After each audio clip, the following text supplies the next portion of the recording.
Welcome to Movies, Films, and Flicks. I am Mark Hoffmeyer, and joining me is a man who starts the spelling of his name with an X and ends the spelling of his last name with an X. It's Adam Clement. Hi. So wait, is that really how it's spelled? Because I actually kind of glossed over that part where he spelled his name out. Xander Drax. So it's not a Z or a Z as the New Zealanders. XX. Man, well, I guess I got to make that a revision in my notes. And he spells it Xanderdrax. Right. Yep. It's a very cheeky moment, and I wonder of many cheeky moments. I don't know. I love that name, but I didn't realize it was necessary for him to spell it out for us. And I gotta tell you, Treat Williams' performance in this is a real joy to behold. I'm proud of you. I'm really proud of you. I think that's very mature, and I don't want any like surprise leftovers for that sentiment. But I'm happy that you agree that he chews the scenery in a fun, enjoyable way. Yes, I agree. Totally. I could listen to him say grizzled scalawags and peg leg Pete's on repeat. It made me wonder how old he was in that, because he's still working today, obviously, and he's doing, regular work, it seems. But boy, in 1990, whatever that came out, he's just so animated, Yeah, 96. Was it really? Gosh, Yeah. For some reason I thought it was earlier 90s. Yeah, this movie. Okay, movies like I know why they did it, right? Because you had The Phantom going around, Rocketeer. You had 89's Batman still rolling and popular. And so this movie, I feel like, was one of the last of its kind in regards to takes place in 1938. It definitely is the bookend to that sort of weird, pulpy comic strip or serial-inspired zeitgeist, right, of the early 90s, which, was pretty cool, but in my mind, and I'm sure you'd agree, a bit too short-lived. I feel like it's, this is maybe not as good as The Rocketeer, personal opinion, but maybe a few step up from something like The Shadow. Oh, yeah, The Shadow. But this movie, I think it came out at the wrong time. You had Scream, Fargo, Independence Day. Oh, it's such a weird, it had some strange bedfellows that year. I mean, you had Mission Impossible, Tom Cruise hanging from a rope. You had Twister. I mean, so this, From Dusk Till Dawn, The Craft. So this was a time that was very, feels a bit of an anachronism, yeah. Yeah, I mean, so then you watch this PG-rated movie with, Peg Leg Pete's and Swizzled Sally's. Literal pirates. Yeah, literal pirate, literal. Like, actually wearing the stripes and, bandanas or whatever. And submarines. No one, did they leave that cave? Did the pirates leave that cave? I was convinced they were all sort of incinerated. No, I'm saying in general. Oh, did they ever get out, you mean? Yeah. I don't know. They're pirates. They're supposed to go around and loot and rape. I feel like pirates, but they feel like they've been stuck in there for 30 years and they haven't been aware of the times. Well, even if they were stuck in there for 30 years, no one dressed like that in 1918. Or no, 1908. Yeah.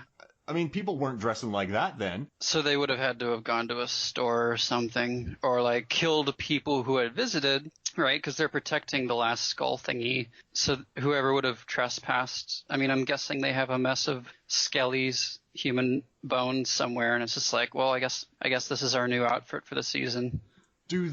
Are they like the knight from Indiana Jones and the Last Crusade? Ooh, I don't think so. Although, even for 1938, the whole Fu Manchu ancient mysticism look for the other big bad of this film, Kabai Sang, I believe, I'm not sure how anachronistic that is. Maybe. That's a good point. Because the knight, right, in Indy is very firmly mystical. I don't think that these pirates possess any of that. So if there is any sort of mysticism, I think it's much more limited. They are a horribly trained outfit of pirates too. Oh my gosh, I'm so glad you said that. I was watching this, I'm like, okay, I understand that like not everybody's a stunt person here, but just going through the motions and watching them sort of take these hits and, kicks to the face, I'm like, good grief. These guys had all the solitude and time, and they're like, not even remotely on par with these two women like beating their ass into submission. Maybe they're into that. Maybe that's what they've been waiting for. They're like, please, oh please, someone kick our ass. I mean, they run right into a rope. Absolutely. They get netted on purpose. Yes. They didn't want it. Well, yeah, they got blown up at the end. The main pirate, dives into the water and gets eaten by sharks. Kabai Sang was so ready to eat shark. He was just like, give me that sweet death. I wrote, this guy is a bozo. Well, it's kind of ridiculous because it's, oh gosh, his name is on the top of my mind. I believe it's Cary Tagawa, who played Shang Tsung in Mortal Kombat, who for one reason or another has a reputation for these roles. I'm assuming it's because he's talented in some martial art. But yeah, it's like, how are you going to put Shang Tsung in this movie and have him like so easily go out? And they had Raiden in there too. Raiden from Mortal Kombat Annihilation, James Remar. Oh, yes. I was like, you are not talking about Christopher Lambert. I know he's not in this. But yeah, James Remar, who, can I just say, I love him and everything. He's like that guy you see and you're like, who is he? What's he from? You've seen his face. I love him because he's just such a standard, that guy, right? Yep. And in the beginning, especially when they're pulling off that sort of heist in the jungle or whatever, he's got a very gravelly voice, right? He's got a kind of a distinct voice. If you recognize him, it's not always in the face, it's in his voice. I think he was on Sex and the City, and I remember recognizing Warriors. That. Exactly. So, like, when he speaks, it's, like, very gravelly, and it sounds like a smoker's voice. But the funny thing to me is when he has to sort of act in surprise or exclaim, right, and react and emote. Because when he does that, he just kind of sounds super phony. He'll like go, ah! It just takes me out of the experience entirely. But yeah, I like when he has to scream because he just doesn't. It just sort of breaks the wall for me. If I think of a massive tidal wave is coming towards James Remar, he's just going to light up a cigarette and stare it in the eye. He's not going to scream. He's not going to emote. Yeah, if he has to emote, it's not usually in his favor. And I love the guy, but. Yeah, I don't think that's the kind of person you really want, like, emoting in fear. If I had to put together a fist fighters squad, I'd take Remar from Warriors. Okay. We should have done that. We should have done the best fisticuffers. Because, so when we talked about Rocketeer, there was fisticuffs, but there was a lot of blonks on heads that knocked people out. Like pot on a head, a spoon on a head, a griddle on a head. In this one, Catherine Zeta-Jones, who is awesome, and I don't care, and better than a million hot dogs, eat it, Eddie Izzard. Catherine Zeta-Jones slaps Christy Swanson, and Swanson drops like a bag of potatoes. She just gets dropped. And there are just, Christy Swanson elbows that guy in the balls and knocks him out, right? Just one punch. There are so many one-punch KOs in this movie. I loved it. I love one-punch KO fisticuffs. Was this sort of Catherine Zeta's early break? Because I know she went on to do obviously many more roles in Zorro and Entrapment. Entrapment was on the other day. I loved that movie. Did not get a lot of love at the time, but I know she's supposed to play the classic femme fatale given the era, and she fits that to a T. I mean, really, who at the time, besides maybe Famke Janssen, could pull off that look and demeanor? So if we're talking best girls of the picture, I want to say that she trumps Swanson like 10-1. I love Swanson's and Zeta-Jones' relationship. And it is a little progressive. It gets that way at the end. There's sort of a mutual kinship and, fighting the bigger threat, right? We should stick together. But I love the scenes where Christy Swanson is just yelling at her. Like, you're just jealous. It becomes very petty. Yeah, like, you're just jealous. And then Christy Swanson looks at her and goes, why are you so mean? Yeah, some of the dialogue is just like, who is this written for? I kind of liked how they started bonding. Like, she was kind of jealous at first, and then there's a scene where Swanson's tied up and Zeta-Jones just slaps her again. She's like, now I'm one up on you. And it's this weird little antagonistic journey, and then they become best friends. Is this one of those, like, jokes where it was like, maybe the message was the friends we made along the way? Is that what we're trying to say? Well, I don't know. I thought it was you never see that angle in characters. So when watching this again, and also to answer your question, Simon Wincer, he worked with the director. He worked with her on Young Indiana Jones, and he convinced them to put her in this movie because he said she was going to be a massive star. So Wincer is responsible. I didn't know that. That's cool. Yeah, and he had done Free Willy, Lightning Jack, Operation Double Drop, a bunch of other things. But yeah, so he said she's going to be massive. So they put her in here. And also another interesting thing, which I think makes the movie more charming to me. I mean, there's no choreography in this film. They spent 3 seconds doing these fights. I mean, Billy Zane did remind me of Errol Flynn from Robin Hood, very athletic and everything, but he never had a good fight scene. But they had a 10-month shoot, get the locations, shoot, edit, market, and release. I mean, that's nothing for that script. And then also they were supposed to shoot in Hawaii and use, you know this, right? And use the Jurassic Park sets. But then it got too expensive, so they went to Australia, they went to Thailand. But so I think this movie has this kind of, and there's not that many sets in this film, but I do think that's why it feels a little rushed. The fight scenes aren't as choreographed as they should be, but I think it still adds to the nice PG charm of it. Well, I think that's partially why I thought this movie was maybe released earlier than it was, because I sort of forgot that it was a 96 picture, and you're right, among your Mission Impossibles and Screams, this feels entirely out of place. But it had this released, somewhat closer to The Rocketeer, maybe. That would feel more appropriate to me, and I think that's probably to its benefit in retrospect. But yeah, I can see that. And honestly, as maybe rushed and limited in budget as it is, there are a few scenes I was impressed with. The stunts especially feel real enough. You can tell when there's green screen, of course, but some of the stunt people on the planes in the air, I was somewhat impressed with. Oh no, yeah. So that scene, they filmed that on two different. Are you talking about when Billy Zane? When they land on the horse, in the jungle and ditch the plane to explode. They filmed that in two continents, and they just said that it was it took weeks to plan, and he said after they finished that, everybody in the crew went and got drunk at the local bar. I imagine. The director said, I hired a bar. And I guess everyone just got shiitake mushroomed, Gotcha. But they earned it. That's cool. I also think the sets, the set in the cave, that's a cavernous set. That is massive. That's it is, and that's what made me wonder. Like you mentioned, it was kind of rushed, and I'm sure it was rushed. But that, and even the city streets of New York, quote unquote, it all felt almost. I don't want to say almost. It felt within the realm of Batman and Deco, like big enough and expansive enough. Yeah, and and you're right about the practical stunts too. That guy really did run across those cars. That was pretty cool.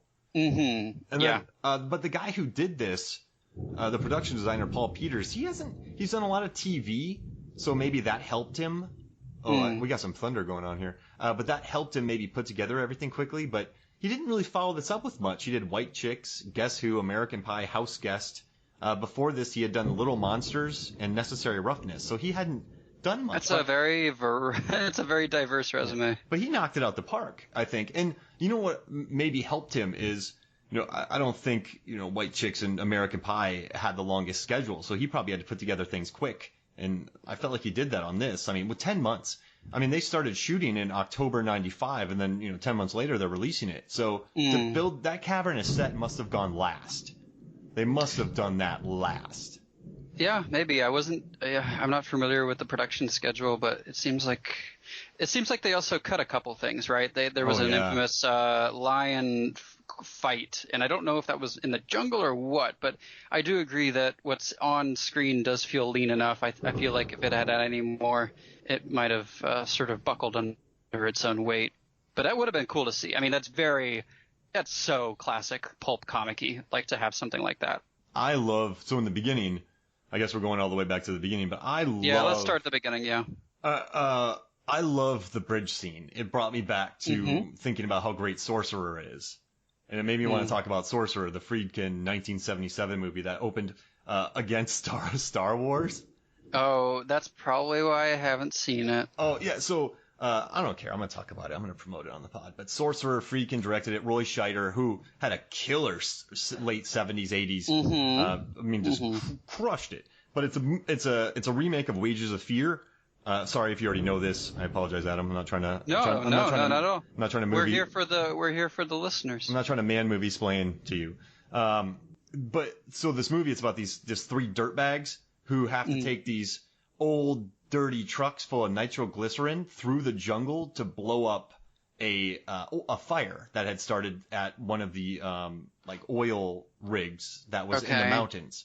And I mean, I don't know how I feel like everyone on Sorcerer must have gotten malaria, because there's just scenes where Scheider's in dirty puddles. I mean, it was Revenant before Revenant, but in the movie they built a bridge for like $1 million in '76.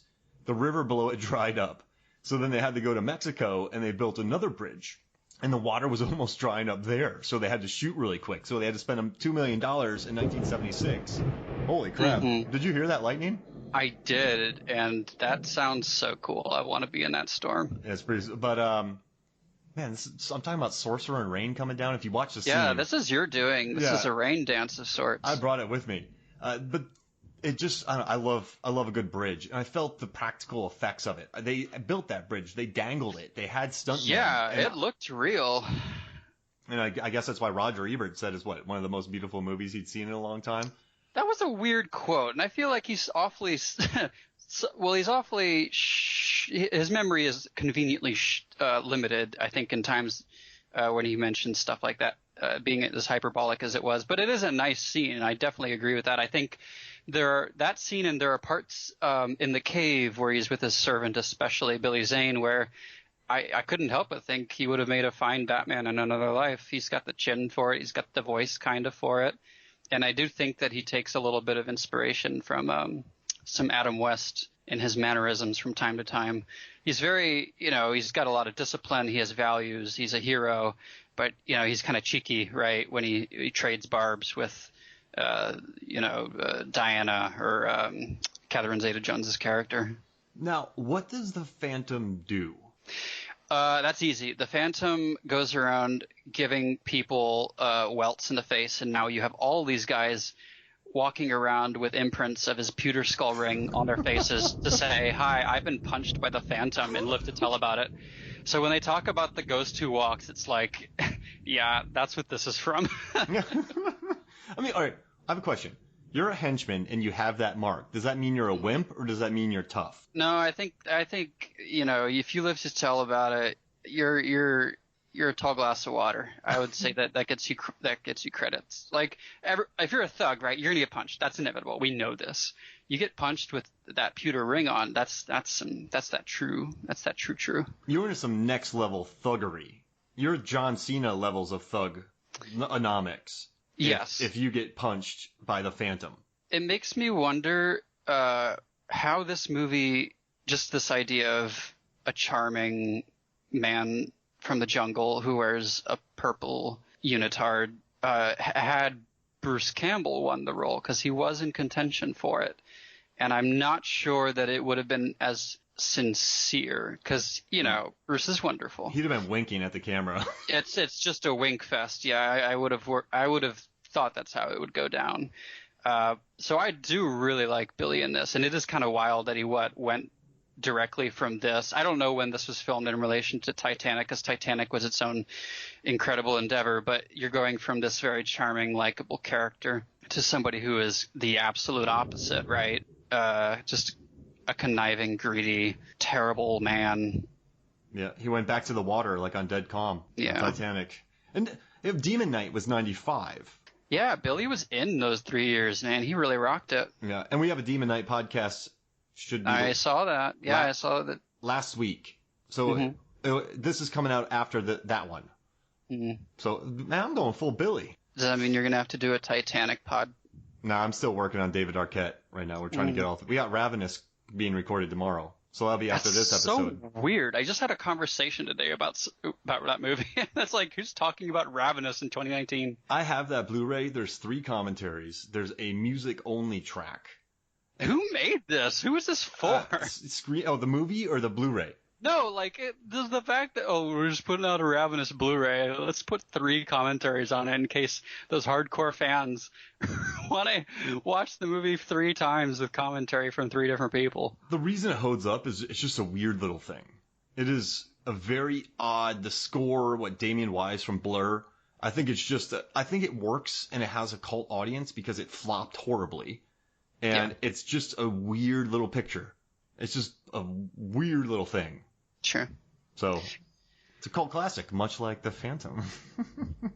Well, one thing that I think maybe this movie has benefited from, and we talked about this a little bit, was just how lean it is. It doesn't have a whole lot of filler, in my opinion, at least.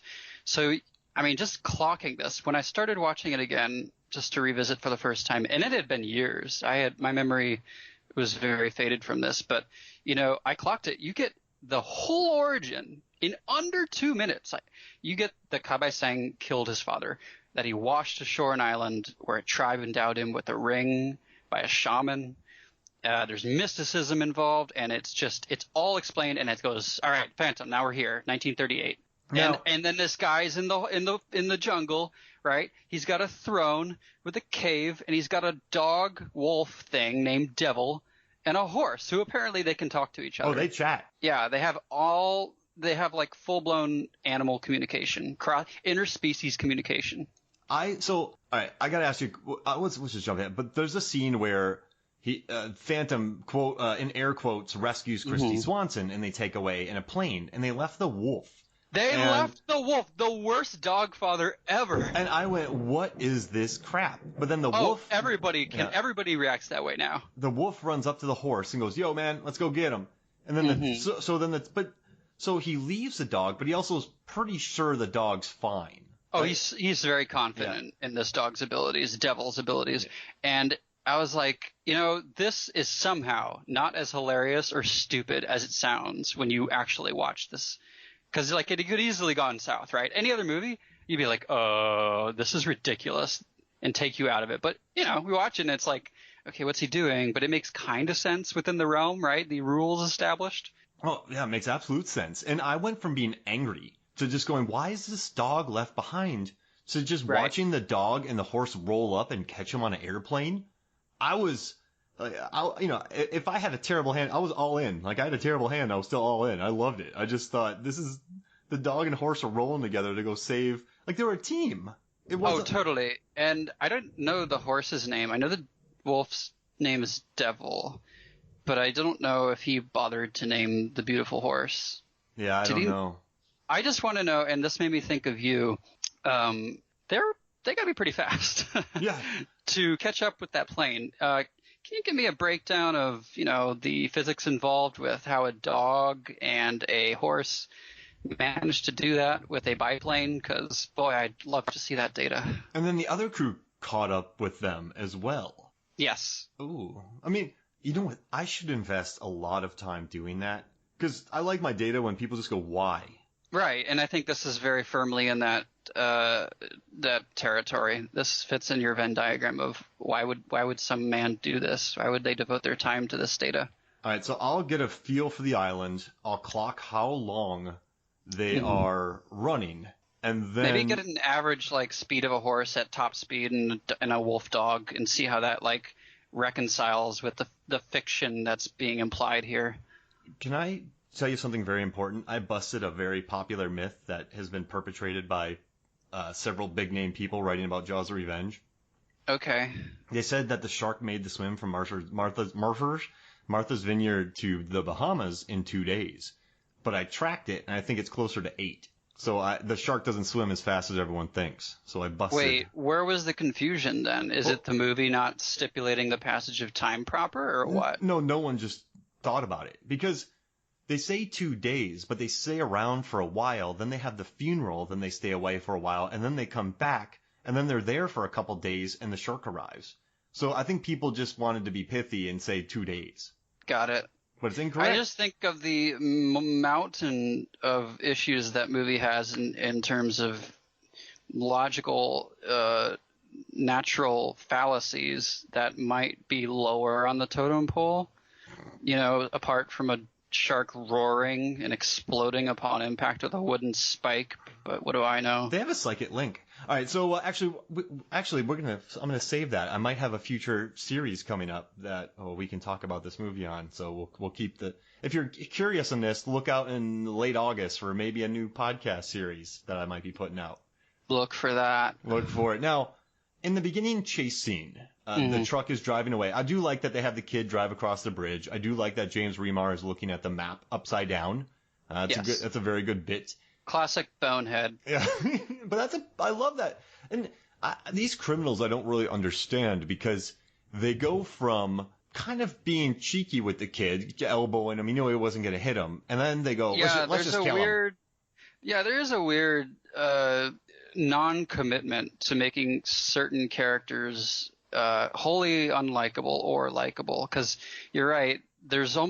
I almost half expected James Remar's character to get back into the car once the kid makes it across the bridge and sort of give him a shuffle on the head or something like attaboy, but it comes just short of that. And yeah, I don't really know what they were going for with that, but it's still memorable, yes. Yeah, but so they're driving away, right, in the truck, and the Phantom jumps in the air, right? 13 seconds later, he lands on the hood of their vehicle. He doesn't land on top of the truck. He lands directly on top. So what was he doing in the air for those 13 seconds? I mean, maybe he's swinging on a vine or something. I think he can do that. So we don't really know what his powers are. I think all we know is that the Skulls of Taganda, right, the MacGuffin of this movie, they kind of grant you invincibility or something when they're all put together, but we don't know what his powers are. We just know he's the ghost that walks. And we know his dad got killed, so he ain't invincible. So he's the 21st, excuse me. So apart from being really good at gymnastics and dual-wielding pistols like Lara Croft, I don't really know what he's got going for him, unless he's got a powerful ring. He's got a powerful ring, that's it. Sidekicks? Well, yeah, he's a friend to the animals. Powerful sidekick. Who can speak to each other. He can land great punches. I like that that's his power, though. And I like that his dad died, because I'm not a good judge of character. Right. I love that. The dad admits it. He's like, yeah, I got tricked. Yeah, talking to your dead dad in your cave in the jungle it's a little odd, but he makes it work. He's endearing, and he's got a good head of hair, so we don't really hold it against him or call him out for his psychoses. And you believe that the dad is talking to him. So it's not like he's not Legion. Has multiple personalities. Right. Yeah. I was thinking that James Remar is Alfred Molina's character from Indiana Jones. Yes. Or Raiders of the Lost Ark. Similar. If that guy lived a lot and just kept moving up. Yeah, I feel like Remar is a bit more of a brute and a thinker. I feel like Molina's character was way more two-dimensional opportunist. Yeah, that makes sense. Maybe he learns over the years. Perhaps. He has time to grow. He isn't speared in a cave. Treat Williams in this movie is kind of a monster. I mean, he blinds a man. He does some really crappy stuff. Hey, I love when he says we're going to the devil's vortex. But can we talk about that? The line delivery? Oh, all of it. Like I think when he went to the director, right, and he said, okay, what's my motivation? He didn't just hear, oh, you're a bad guy. He said, you're a bad guy, but think the Boss Baby, if that was out at the time. You're the Boss Baby, and you're 12 years old in a candy store, and you're super excited for this candy, but you're going to steal that candy. That's your motivation. So everything he just says, you're right, to that point, he's like, we're going to the jungle. Can you believe it? Oh, my gosh. It's just this, unbridled enthusiasm for his evil plans. And you're right, that scene where he blinds the guy, it's so classic, and it screwed me up as a kid, because all you need is that scene where you see the blades go up first. You know exactly what's going to happen. And you don't even need to see any gore. You don't need to see anything. You just hear the scream, and you just, let Treat play it out. And it's just so wonderful. I think it's the best scene in the movie, personally. Oh, when he gets his eyes? Yes. Yeah, and the way he plays them, too, because in the prior scene, you had learned that guy was lying to Treat. Yes. Oh, man. Yeah, that's a brutal... And then you just hear the screaming. And it's pretty miserable screaming too. It felt like a Spielberg movie, right? Where they don't go over the line with gore, right? There's just enough to go off on to like really unsettle you. Like that is pretty wild. I don't know if I ever looked in a microscope in middle school and was not a little anxious about it because of that scene. Yeah, that was gnarly. Oh, can we go back? The skeleton kills a guy. So the mobsters, when they go into the cave, a skeleton jumps out and chokes a guy to death. A skeleton chokes a guy to death? A skeleton who's dead? Yeah. Why do I not remember this? You know, in the beginning of the movie, a skeleton jumps out and chokes a guy, kills him. I don't know why that's wiped from my memory. It might have been so stupid that I just was like, okay. A booby-trapped skeleton comes out of the wall. It gets its bony hands around the guy's throat and kills him. Chokes him to death. Mark, this is a movie full of science fiction and mysticism, but even I, in my mind's eye, am having trouble reconciling a skeleton using its bones to sort of strangle a goon. I'll go with you on it, because we just both watched it. Apparently I was too busy to pay attention, but yeah, that's that in a movie this weird, that's pretty out there. And I gotta tell you, what I like about this movie is so I have a long commute to work. And so what I do is I'll put a movie on, I'll listen to it. I don't watch it. I put the phone away so I'm not even looking at the screen. But this is a fun movie to listen to as well. What a weird thing to say. What do you mean? I mean, like I can see why that might be the case for some movies. I don't see how this would be one of them. Although I will say the music's good. Oh, just the dialogue, though, and hearing Treat Williams talk without okay, so the music and the Treat Williams dialogue, that I'll give you. But I don't know. It's not like I put the vinyl on, the score and the dialogue for the movie, which is a thing they used to do, by the way. It's kind of charming that was ever a trend, but yeah. I got to be ready for this. So what happened, I just, watched the movie, but I got to be dedicated. So sometimes when I just listen to the dialogue, I pick up on little quirks I missed while watching. Right. I got to bring my best to these things. You heard it here, folks. This host comes correct. Yeah, this host does prep work. Not like me, who apparently falls asleep in the beginning of the movie. All right, so how about this? Let's take a break. You'll watch that scene, and when we come back, we'll talk more Phantom. Welcome back to Movies, Films, and Flicks, and I have some questions for you, Adam. Okay. All right. You ready? You ready for these? Am I ever ready for these? If you're a villain and you are going to make a presentation to your cronies, how would you present the plan, the vision to your cronies? Would you have it on? Would you take them out for beers? Would you go into a very sterile office and just have a big whiteboard and draw it out? Would you make a slideshow to show your cronies your plan via, people probably like Google Slides or PowerPoint? How would you present a plan to your cronies?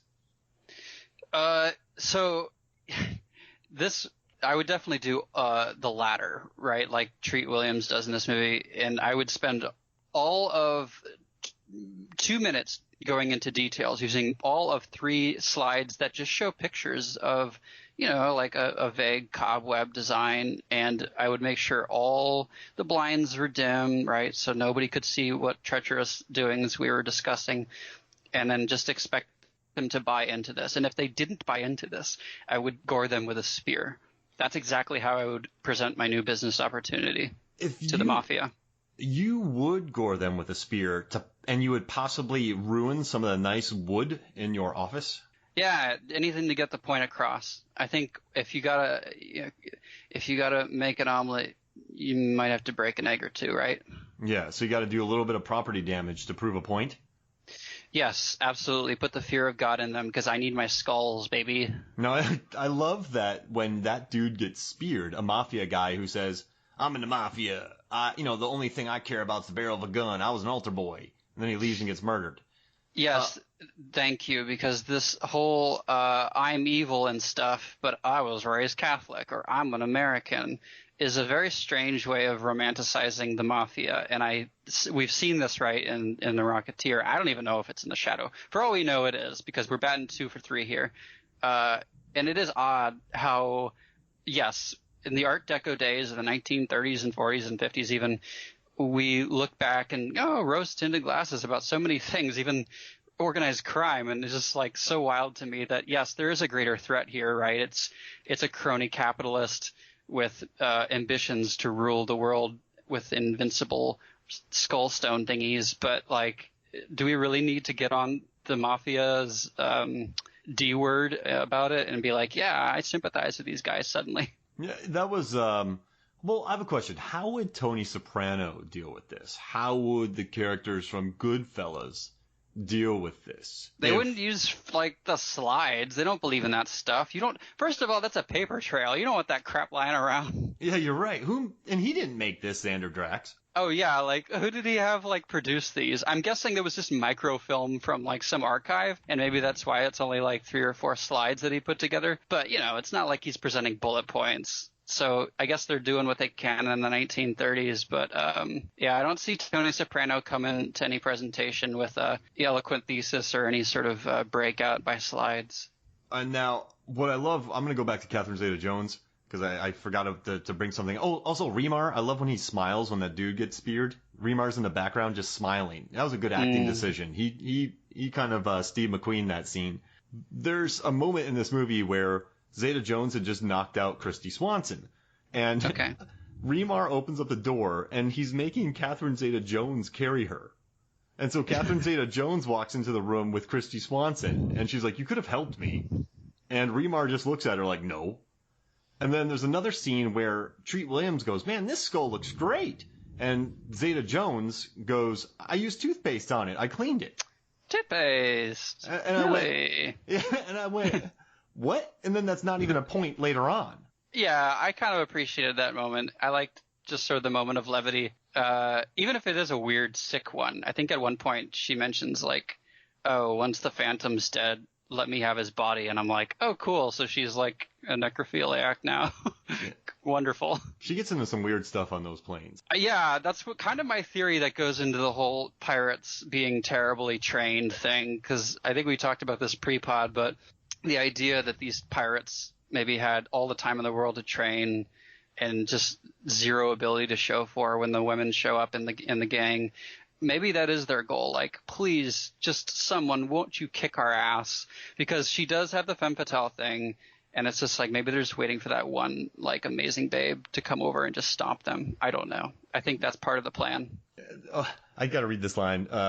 Zeta-Jones goes about the Phantom. She goes, he's probably dead by now. Then Christy Swanson goes, what is wrong with you? And then Zeta-Jones goes, like what? It's like Suspiria dialogue written for like 13-year-old girls. And then I was also reading a review for this movie and kind of like a look back at it. I believe it's from, I want to say, Nerdist. And this, the person who wrote about it, she wrote something pretty interesting. She liked Christy Swanson, so Austin Cass as an airhead gets to play Diana, the no-nonsense love interest who A, figures out that Kit is the Phantom, which nobody else ever manages to do, and takes a rain check on romance by leaving him behind at the end, even though nobody refuses the Phantom. I love this line. She also punches a bunch of dudes and gets to wear pants throughout the entire movie. So that was her positive. Christy's like that was refreshing, I guess, in this movie that she just sort of left, punch a bunch of dudes. She's a reporter. Her dad sent her out to do a pretty dangerous assignment. I mean, I know we were congratulating a movie for doing the right thing that should have been done all along. But sure. It's different. In my head, I thought she was just going to stay around and give him more Phantoms. But she's like, I'm out of here. I'm taking off with Sala, Catherine Zeta-Jones. Yeah, honestly, that would have been my plan. I'd have been like, look, this cave is lonely. I got my dog and my horse and this like random servant boy. You're going to have to help me out here. Now, with all his money, too, why does he not... So he shows up to New York City with only his currency and a bunch of gemstones. Yes. But he lived as one does. He lived in New York City. Yeah, but that was a while ago. He probably cashed out before the market crashed. Oh, yeah. It's 38, right? So it's just sort of... It's probably... The New Deal has already been in effect. So there's another movies, films, and flicks dissertation for you. So he left... Did he cash out before the crash, and what was remaining when he got back? He left in 32, 33, sometime around there. So that was still in full effect. Okay. So he just ducked out. Yeah, couldn't handle it. Wow. He just goes back to his island and hangs out. What crime does he fight? Does he just fight crime on this island? Yeah, like, does he worry about invasive species infringing on the habitats of other animals that have the right to be there? Like, I don't know. Is he some sort of nature or wildlife protector? I don't know. I still love the character. I just want to know. I wish they would have. He said he got something from a prince. Right, a shaman gave him the powers, but we don't really know his mission.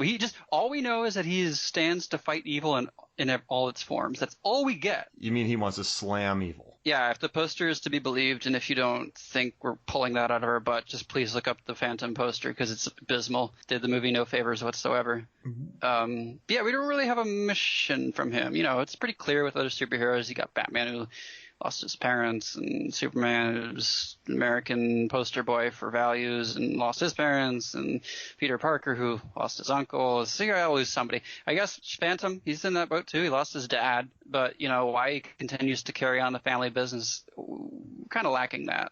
And maybe that's for our benefit. Maybe this movie was like, you know what, we've seen this too many times before. You know what, we're going to give you some jungle action, and we're going to get through this together. Just the meat and potatoes. Somebody made a pretty good point saying that this was a comic strip in the paper. Yeah. So this was told probably 3 frames at a time, maybe 6, a bigger one on Sundays, if that was the case, back in the day. So it must have been really hard to kind of translate this into a full script. Yeah, or very liberating, right? Like you could have done a lot with it. I know from a cursory, look through the research, I believe this was based on 3 specific stories. And one of them was sort of the Catherine Zeta-Jones character. And I guess in the original source material, she had like a squadron of female pilots, which felt very Goldfinger to me. And the other ones were like about the belt, I think, and the ghost who walks. I don't remember the other 2, but it was sort of a culmination of 3 famous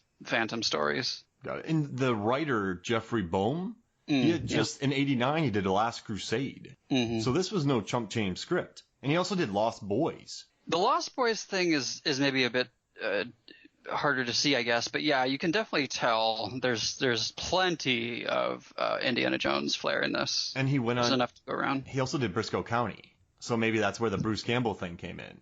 Yeah, I actually don't know the timeline events on that. I'm not quite sure how big a property Bruce really was at the time.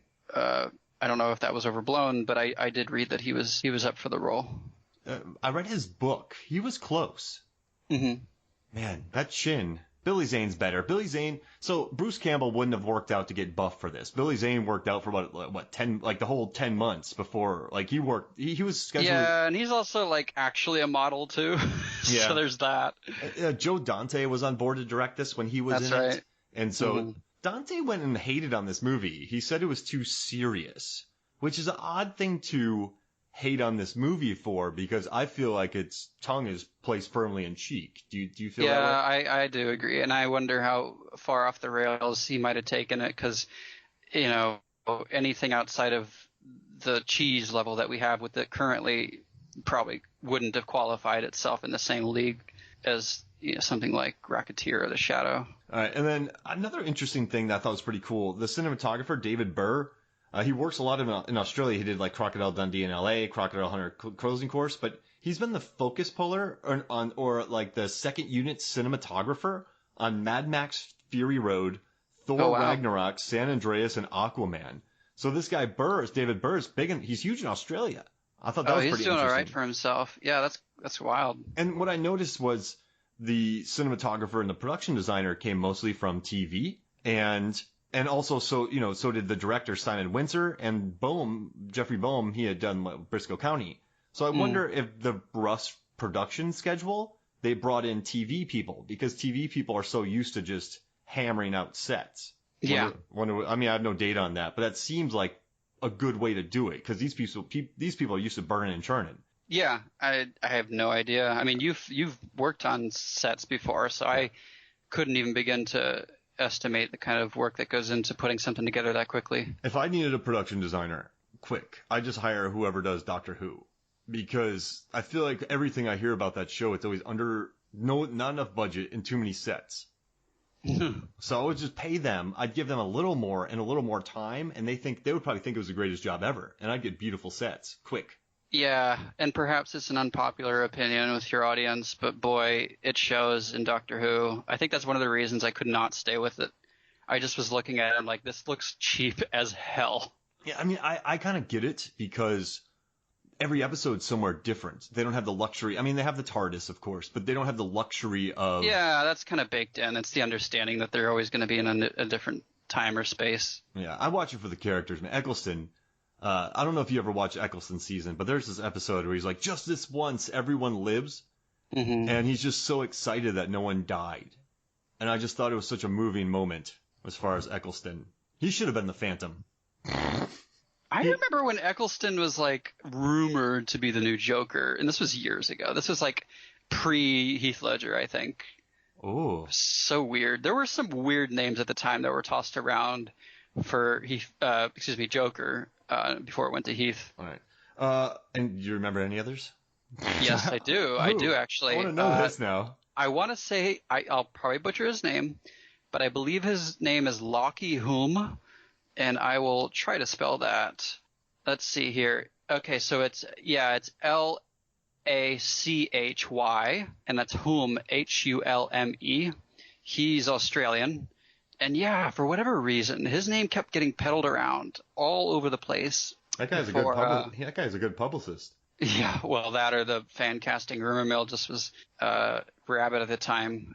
But yeah, for some reason, he's kept making the rounds on the fan cast circuit. So I don't know how much truth there was to that. It sounds to me like, when you hear those conversations with Nolan, it's like, oh, we always had this in mind, blah, blah, blah. So who knows?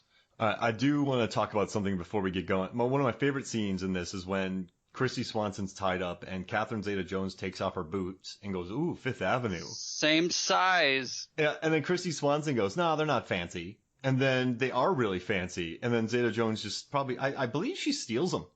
She steals her boots. I think she takes them because they're the same size, yeah. Isn't that a funny scene? I love her character in this movie. She's stuck carrying, so she takes down a plane, kidnaps her, then she has to carry her around, and then she cracks a dude right in the balls, and she's like, we gotta stick together, and then she hits another dude in the balls, and then she saves the day by netting some people, and then she flies away. Man. She's a very uninhibited character. If you recall, the very first thing she does seeing the Phantom, is that she just completely plants one on him. She doesn't even say anything. She's just like, oh, this guy's banging. And that's her intro. That's just quite the smooch. And then she calls it too.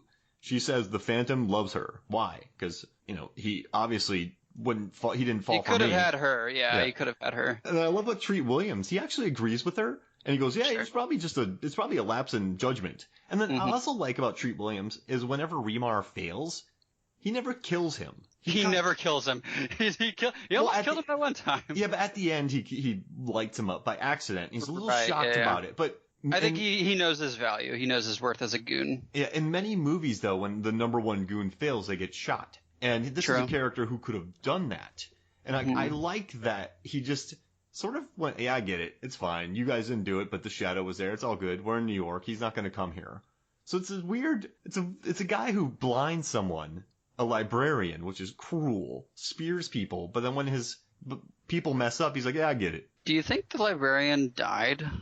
I don't think. I would think so, because you're talking about blades going that close to the brain, or just bleeding out your orbitals. I mean, he's not going to send him out there to have him tell the police that he did it. That's my point. Like, there's no way he lives after that. Yeah, they probably blinded him, and then he pointed at a couple of his guards, like Vinny and Alexei, and then they just shot him and fed him to the fishes. Yeah. Maybe.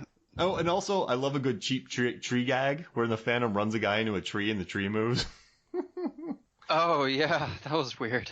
Yeah, I love that part. All right, now, and at the end when Treat Williams I'd say 2/3 in, when he gets the second skull, the power that the two skulls have is to destroy beautiful plate glass windows. Right. Well, I think it was Kit, right? We didn't mention him by name yet, but Kit destroys the exhibit glass, and then the two skulls pinpoint the destination for the third. Is that what's happening? Oh, I think that's what yeah. happens. Yeah. Yeah. It's So shot. Kit goes after the glass, and then Treat Williams has his moment of glee with the two skulls as it pinpoints on the map, right, and it burns like a hole in it. This is amazing. Yeah, it was like really just textbook overacting, which fit the character. Now, so I'm gonna drop something on you here, but I polled the MFF podcast contributors. I asked them, what are your favorite 1990s movies based on comic books? Uh-huh. And do you want to hear the top 5 most mentioned? I think I do. Hopefully they're not bad choices. All right. The most mentioned was Batman Returns.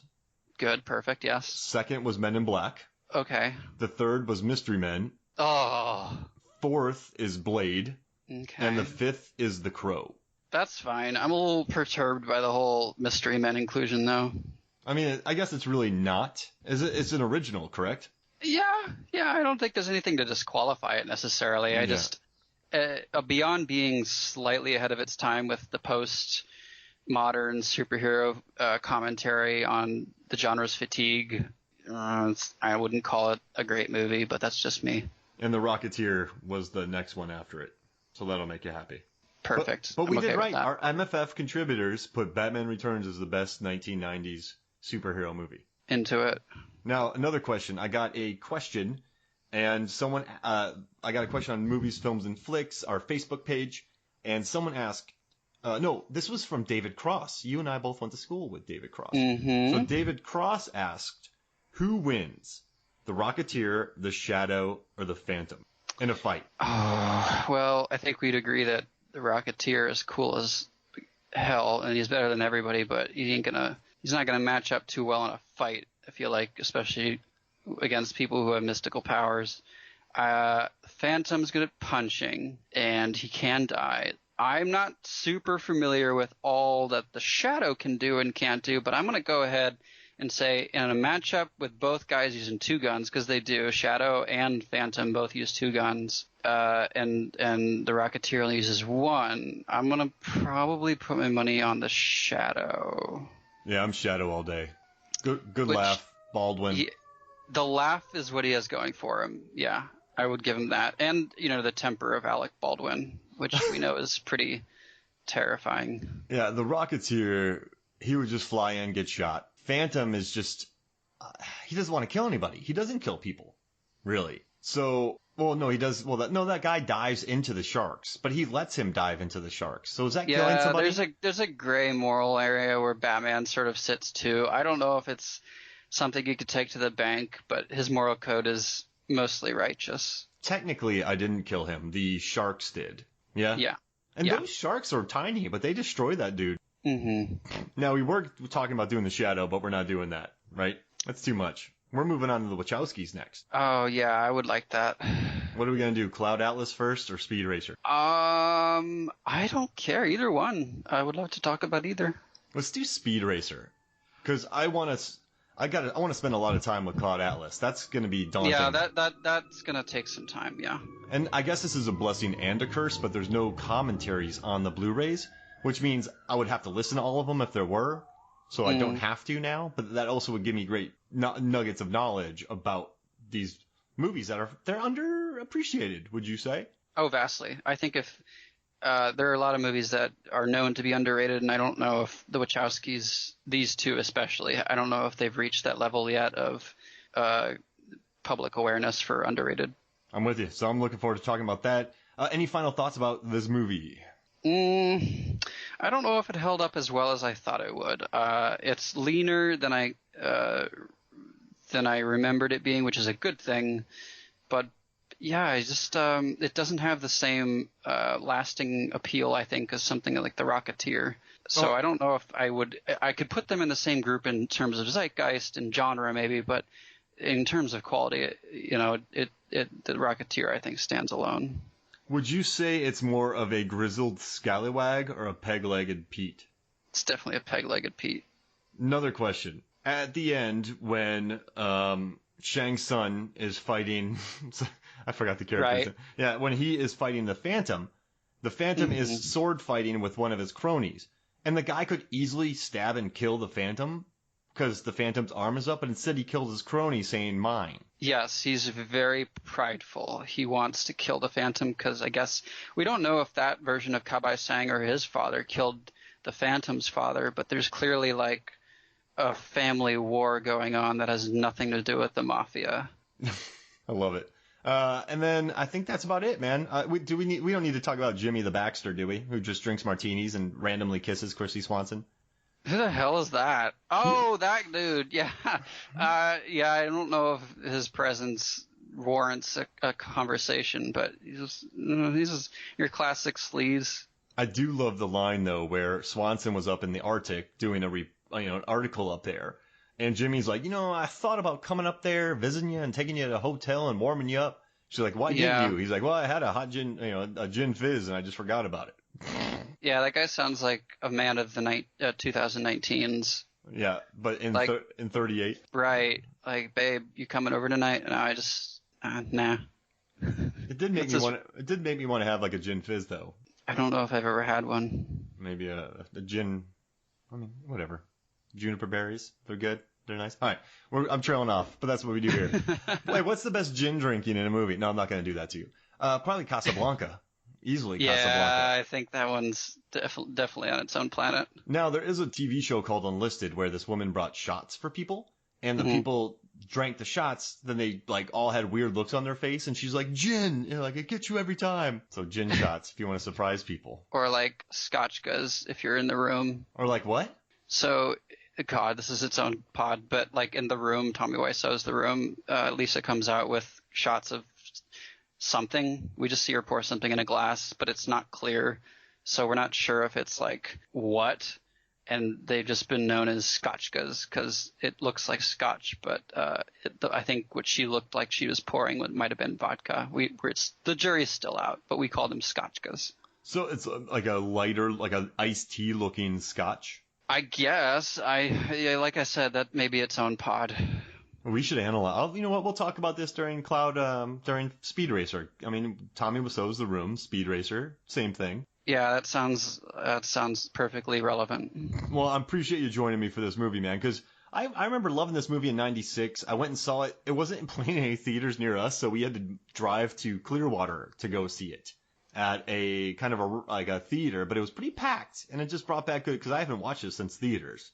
So I'm glad to do it, man. So I'm glad you brought this movie up, so we should do it. Yeah, totally. I'm glad I got to revisit it. All right. Cool. So any plugs? You see anything good lately? Anything you want to say before we get out of here? Any recommendations? I got nothing to plug. I don't have a SoundCloud, so y'all are all right. I'm going for. Oh wait. Weren't you a rapper for a while, and your name was what, Knock Knock? But then You're the Worst stole it? Didn't you start mumble rapping? Oh, like mumblecore rap? Yeah. I didn't start it. I guess I could look into it. Now, those who are the brothers that do a lot of that used to do a lot of mumble movies? Oh, not the Duffer Brothers, but no, I know what you're talking about. Yeah, I know. God, I can't remember their stupid names. Oh man, yeah, he was in Safety Not Guaranteed. Mark Duffer. No, not Duffer. No, it's not the Duffer Brothers. Mark Duplass Brothers. Duplass Brothers. Thank you. I was close. You would do raps about their mumble raps about their mumble films. Yes, please tell me more about the fictional rap career that I completely forgot I had.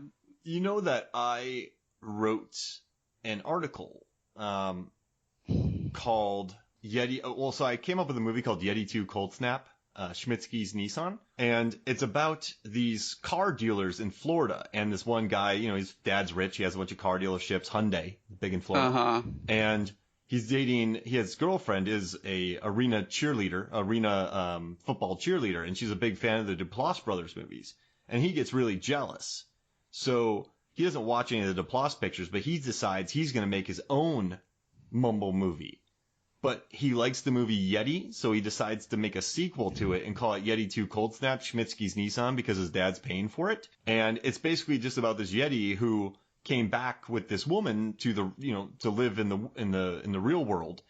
And, he has no skills per se, and he just kind of becomes a salesman, and he just kind of has a real dud of a life. And he just sort of drives around mumbling. And the movie becomes a big hit, but they get sued because it's called Yeti 2. And it becomes a big cult classic. So that's one of my ideas. And it's based on a guy being jealous because his girlfriend likes Duplass Brother movies. I mean, I don't really know anybody who goes around boasting about loving Duplass Brothers movies. But what do you think about this movie that I recommended? He moves back to the real world and realizes it's not all that it's cracked up to be. And he misses the cold. I mean, I say you got about a 3-minute movie. No, but mumbling. But mumbling for... do people still like that though? I feel like that peaked in the early aughts, right? And that was like the tail end, the sort of death grips or throes of the independent fetishization, right? That started with Zach Braff's Garden State, right? Where it was, oh, look at this sensitive, introspective white male and all they have to say about culture and life. And now we've just moved on. Mumblecore movies where we're not even sure if we want to hear what they have to say anymore. And thank God that era of filmmaking is over because I could not deal with it. Yeah, but this one features a Yeti. Oh, why didn't you say so? The Yeti sells it. Yeah, no, the Yeti's just driving around and working as a salesman. And sure, I would make it kind of like a early David O. Russell meets later Alexander Payne on a very low budget with more mumbling. I think that's sirens for your house. I think they're coming to take you away. They're gonna pack me up? I couldn't even begin to give my reaction to something so miserable sounding. I like that it makes me want to keep going, but the audiences are probably not wanting to hear anymore. So thank you for putting up with that, Adam. I had to get your opinion on that, see what you thought. I hope my opinion is resolute and sound. Oh, I'm gonna do it now. Okay. All right, for me, Mark Hoffmeyer. And for Adam, starts his name with an X, ends his last name with an X. Clement, it's movies, films, and flicks. We'll see you next week. Bye-bye.